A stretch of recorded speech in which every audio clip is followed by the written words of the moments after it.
السلام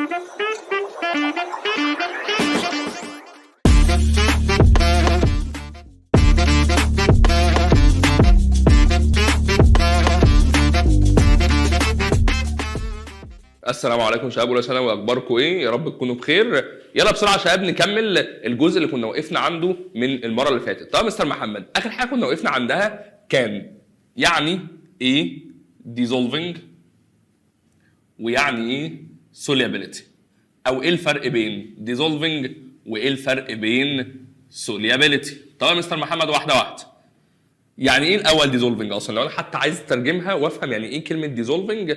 ديزولفنج المقصود بها مستر محمد عمليه الذوبان، بدوب سوليوت في سولفنت، ده ديزولفنج. تمام، ده ديزولفنج ذوبان، بعمل ديزولفنج السوليوت تاني ان سولفنت. طيب سولابيليتي مقصود بها ايه؟ اذابه. ايه ده؟ ايه الفرق بين الاثنين؟ مش ناقصين وجع دماغ. ايه الفرق بين ديزولفنج كده وسولابيليتي؟ ما الاثنين كده زي بعض. افرق بينهم ازاي مستر محمد؟ واحده واحده تفهم كل حاجه.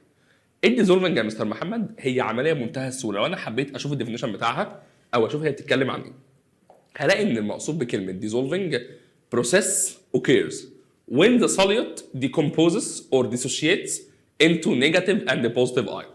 بمعنى لو انا دلوقتي يا مستر محمد جايب كميه من الووتر ودوبت فيهم سوليوت وليكن NaCl صوديوم كلورايد، هعمله ايه يا مستر محمد؟ هدوبه في الووتر او هدوبه في ال H2O. تمام، يبقى انا كده بعمل بروسيس of dissolving او dissolving process. المقصود بيها process occurs when the solute السوليوت اللي هو ال NaCl صوديوم كلورايد او table salt decomposes or dissociate into negative and positive ions. بمعنى ال NaCl لما يدوب في الميه يتفكك الى Na positive aqueous positive ion plus Cl negative aqueous. حلو قوي. يبقى فعلا the solute decomposes or dissociate into positive and negative ions or into separated polar molecules. بمعنى لو انا خدت موليكيول C6 H12 O6 تمام سكر، ونفس الكلام دوبته في الووتر، هل يا مستر محمد ده لما يدوب في الميه هيتفكك في صوره ايونز؟ لا طبعا. امال هيتفكك في صوره ايه يا مستر محمد؟ هيحصل له ايه؟ قال لي لا، ده هيدوب في صوره separated polar molecules. يعني ايه يا مستر محمد هيدوب في صوره separated polar molecules؟ بمعنى كريستالة السكر الواحده اللي عندي في البيت، ال1 كريستال شوجر، مالها؟ دي يا شباب بتتكون من مليارات او يعني تريليونات الموليكيولز، نمبر اوف موليكيولز كتير جدا، ده في كريستالة السكر الواحده. طب دي لما بتدوب انا مش بشوفها بعينيا وهي ما اتفككتش الايونز. طب دابت ازاي؟ تريليونات الموليكيول دي اتفككت، بس كل موليكيول حصل له تفكك بشكل كامل. الموليكيولز بعدت بعيد عن بعض بس كل موليكيول كامل. يعني السي 6 اتش 12 او 6 هيتحول عادي جدا لسي 6 اتش 12 او 6 عادي جدا، بس دايبين في الميه في صوره سيبريتد موليكيول. يبقى or into separated polar molecule each of them binds to or bends to the molecule of solvent. وكلهم منجذبين ومرتبطين مع موليكيول السولفنت اللي احنا مدوبين فيه، وليكن الميه هنا يا شباب. طيب حلو، ده الديزولفنج. طب ده كلام جميل قوي يا مستر محمد، انا فهمت الديزولفنج. هل ينفع اتحكم في السبيد اوف ديزولفنج؟ ينفع اتحكم في سرعه عمليه الذوبان؟ طبعا ينفع اتحكم فيها. اديك اكزامبل بسيط. انا لو جبت مكعب شوجر، مكعب الشوجر يا مستر محمد بياخد من ايدي مساحه صغيره، مساحه صغيره يعني ليه سيرفيس اريا صغير. طب نفس مكعب السكر ده لما اطحنه لا هياخد من ايدي مساحه كبيره، هيبقى ليه سيرفيس اريا كبيره. ومين يدوب اسرع؟ مكعب السكر ولا معلقه السكر المطحون؟ معلقه السكر المطحون، نظرا لان السيرفيس اريا بتاع السكر المطحون مور ذان السيرفيس اريا بتاع مكعب السكر او الشوجر. يبقى انا كده يا مستر محمد بسرعه لو انا رجعت للجزئيه الجايه، ازاي اتحكم في الديزولفنج او ازاي السبيد اوف ديزولفنج بروسيس اتحكم فيها؟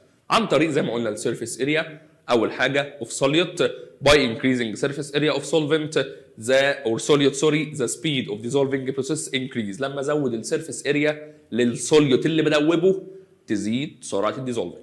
نمبر 2 الستيرنج. معلقه سكر في كوبايه ميه ومعلقه سكر في نفس كميه الميه الثانيه وسبت الاثنين يا شباب. كوبايه قلبتها تمام دابت معايا في دقيقه، وكوبايه سبتها هتدوب بس هتدوب بعد حوالي 5 ساعات على ما تدوب من غير تقليب. يبقى الستيرنج اثر على السبيد اوف ذا ديزولفنج بروسيس. نمبر 2 تاني حاجه تتحكم في سرعه الديزولفنج بروسيس. نمبر 3 يا مستر محمد التمبريتشر. بمنتهى السهوله يا شباب مين يدوب اسرع؟ السكر في كوبايه شاي ولا السكر في كوبايه عصير ساقع؟ بمنتهى السهوله يا مستر محمد كوبايه الشاي السكر فيها بيدوب بسرعه نظرا لارتفاع التمبريتشر عن الميه وهي ساقعه. يا باي increasing temperature the speed of dissolving process برضه increase. طب ده كلام جميل. يبقى كده يا مستر محمد انا فهمت الفرق ما بين الديزولفنج ولسه بقى افهم يعني ايه سوليابيليتي. طب ده كلام رايق قوي قوي قوي. يعني ايه اصلا سوليابيليتي وهي عباره عن ايه؟ تعالى انت هتفهم يعني ايه سوليابيليتي من الاكزامبل اللي انا هكتبه لك. بمعنى بقول لك ان معايا سوليوت ايه؟ معايا سوليوت اسمه ايه؟ تمام. نخش على الحته اللي بعدها وبقول لك ان قيمه السوليابيليتي بتاعته بتكتب بالشكل ده 20 جرام من السوليوت A بير 100 جرام من الووتر علشان يعملوا حاجه اسمها saturated solution. ايه الكلام ده يا مستر محمد عشان مش فاهم اي حاجه؟ طب واحده واحده. يعني ايه الاكزامبل للسوليابيليتي اوف سوليوت A 20 جرام اوف سوليوت A بير 100 جرام اوف ووتر وتحت ساتوريتد سوليوشن؟ ركز معايا عشان الحته اللي جايه دي حته عاليه جدا وعايزه تركيز وهتلقطها من اول مره على طول وتبقى الموضوع بالنسبه لك سهل. معنى كلمه يا مستر محمد ان السوليابيليتي بتاعت سوليوت A مكتوبه في الصيغه دي، يعني يا مستر محمد علشان انا اقدر اكون saturated solution اقدر اكون saturated solution حلو من سوليوت A كان لازم ادوب 20 جرام من السوليوت A في 100 جرام ووتر. يعني معايا 100 جرام ووتر ادوب فيهم كام جرام من السوليوت A عشان يتكون عندي saturated solution او محلول مشبع. قال لي تدوب 20 جرام من السوليوت A في 100 جرام ووتر كده انت عملت محلول مشبع او saturated solution. يبقى كده السوليابيليتي هي عباره عن كميه السوليوت بالجرام، عباره عن الاماونت اوف solute بس باي جرام. ده كلام جميل. باي جرام حلو. اللي هتدوب في قد ايه؟ قال لي ويتش ديزولف. انا ليه بكتب الديفينيشن ده مستر محمد؟ عشان الديفينيشن ده يا شباب انا كاتبه بالفهم مش كاتبه بناء على الحفظ خالص ولا رص كلام. انا بالاكزامبل بكتب الديفينيشن. يبقى ويتش ديزولف اللي هيدوب. ويتش ديزولف يا مستر محمد ديزولفز ان ايه؟ قال لي ويتش ديزولفز ان قد ايه ميه؟ قال لي ان 100 جرام من السولفنت اللي هي كانت الووتر هنا. يبقى ان 100 جرام اوف سولفنت. طب ليه بدوب الكميه دي من السوليوت A في 100 جرام ووتر او 100 جرام سولفنت؟ قال لي تو فورم عشان نكون saturated solution. تو فورم saturated solution. طب ده كلام جامد جدا جدا جدا يا مستر محمد، وهي دي فعلا المقصود بالسوليابيليتي. حتى لو بصيت كده هتلاقي ان السوليابيليتي عباره عن the amount of solute by gram which dissolves in 100 gram of solvent. كميه السوليوت اللي هتدوب بالجرام in 100 gram of solvent اللي هو كان الووتر في الاكزامبل من اجل to form كون saturated solution. وكل الكلام ده من غير ما اسخن ومن غير ما اعمل اي حاجه. يعني عملت الكلام ده في السوليوت A بدون ما اسخن. يبقى at standard temperature and pressure او STP. وازاي اقيس السوليبيليتي يا مستر محمد؟ بتتقاس بالميجرنج يونت الشكل ده. كميه السوليد بالجرام يبقى جرام سوليد بير 100 جرام ووتر او 100 جرام سولفنت. حتى لو السولفنت كان غير الووتر بكتب اسمه يا شباب. ده كده مقصود بسوليابيليتي. ايه الحاجات اللي بتاثر في السوليبيليتي؟ قال لي الفاكتورز اللي بتاثر على السوليبيليتي تو فاكتورز. اول فاكتور ذا ناتشر اوف سولفنت اند سوليوت. بمعنى ازاي الناتشر اوف سوليوت اند سولفنت بيأثروا في السوليبيليتي؟ اقول لك بمنتهى السهوله. انت هنا يا شباب لو انا جبت لك اكزامبل سولت وووتر واويل وكيروسين، حلو. السولت ده ايونيك كومباوند، حلو. في بولز، يعني في بوزيتيف بول او في بوزيتيف ايون ونيجاتيف بول او نيجاتيف ايون. يبقى السولت يا مستر محمد يدوب في حاجه بولر شبهه. طب تمام، الاويل ده بولر ولا نون بولر؟ لا نون بولر. بالتالي الاويل ده داب في الووتر؟ لا. طب الاويل ده نون بولر يبقى يدوب في اللي زيه نون بولر، عشان كده الاويل يدوب ويديزولف في الكيروسين. طب هل يا مستر محمد السولت ينفع يدوب في الكيروسين؟ لا برضه. ليه؟ لان السولت ده مش نون بولر زي الكيروسين. الكيروسين نون بولر يدوب النون بولر اللي زيه، ده بولر يدوب البولر اللي زيه. يبقى انا هنا هلجأ للقاعده الشهيره والمعروفه اللي بتقول لك لايك ديزولفز لايك. زي طبعا ما قلنا الاكزامبل ده في الحصه، الطيور على اشكالها تقع، الشبيه يذيب الشبيه. الاثنين اللي شبه بعض يكونوا موجودين مع بعض في نفس الجزء والاثنين يدوبوا بعض، يبقى لايك ديزولفز لايك. اللي شبه بعض يدوبوا بعض، يبقى بولار سولفنت يدوب بولار كومباوند، نون بولار سولفنت يدوب نون بولار كومباوند يا شباب. طب حلو، ده كلام جميل. نخش على الناتشر او نخش على الحاجه الثانيه اللي هتاثر على السوليبيليتي، الا وهي التمبريتشر. الحته بقى المهمه اللي عايزك تصحى معايا فيها. التمبريتشر بتاثر على السوليبيليتي طبعا، بس هنا بقى مستر محمد عكس الديزولفنج. هنا في سولتس كل ما ازود التمبريتشر بتاعتهم وانا بعمل سوليابيليتي او وانا بدوب، كل ما يدوب منهم كميه اكبر. وفي سولتس لما ازود التمبريتشر يدوب منهم كميه اكتر ولكن بفرق بسيط قوي عن اللي دابوا الميه بارده. وفي سولتس لما ادوبهم في الميه واسخن الميه وازود التمبريتشر بالعكس يدوب منهم كميه اقل. يلا نشوف اكزامبل. اول اكزامبل يا مستر وحام بنقول the solubility of most salts increase greatly. solubility معظم السولتس بتزيد ولكن بمقدار وبقيمه كبيره by increasing the temperature، زي ال NaNO3 وال KNO3. من على الجراف يا شباب بسرعه، بص على الجراف كده معايا. ده الكي ان او 3. لو بصيت على الكي ان او 3 يا مستر محمد وتعلم انت وهو ازاي تبص على الجراف صح وازاي تقرا الجراف صح، عشان بنشوف بلاوي في ثالث ثانوي، بنشوف شباب عدت على اولى وثانيه لا عرفوا يقروا جراف في فيزيكس ولا في كيمستري، ودي كارثه. فتعلم تقرا من دلوقتي ازاي اعرف اقرا جراف صح.